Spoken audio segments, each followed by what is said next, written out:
Peu de saints ont excité autant d'admiration et d'enthousiasme aussitôt après leur mort. Peu ont acquis une plus étonnante popularité dans le monde entier. Peu ont été aussi rapidement élevés sur les autels que cette jeune sainte carmélite. Thérèse Martin naquit à Alençon, en Normandie, de parents très chrétiens, qui regardaient leurs 9 enfants comme des présents du ciel, et les offraient au Seigneur avant leur naissance.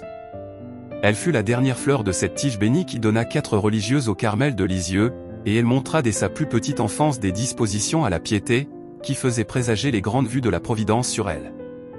Atteinte à l'âge de 9 ans, d'une très grave maladie, elle fut guérie par la Vierge Marie dont elle vit la statue s'animer, et lui sourire auprès de son lit de douleur avec une tendresse ineffable.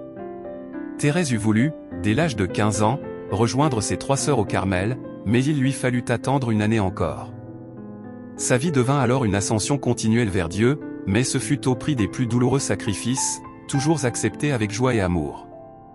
Elle s'est révélée ingénument tout entière elle-même, dans les mémoires qu'elle a laissées par ordre de sa supérieure, Jésus, comme elle l'a écrit, dormait toujours dans sa petite nacelle. Elle pouvait dire, je n'ai plus aucun désir, si ce n'est d'aimer Jésus à la folie. C'est, en effet, sous l'aspect de l'amour infini que Dieu se révélait en elle. La voix de l'amour, telle fut, en résumé, la voix de la petite Thérèse de l'enfant Jésus, mais c'était en même temps la voix de l'humilité parfaite, et par là, de toutes les vertus.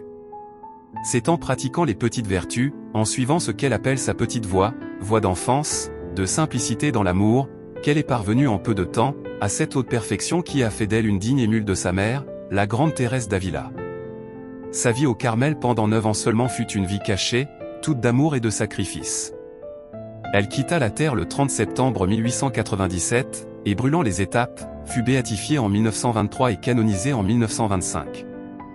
Comme elle l'a prédit, elle passe son ciel à faire du bien sur la terre.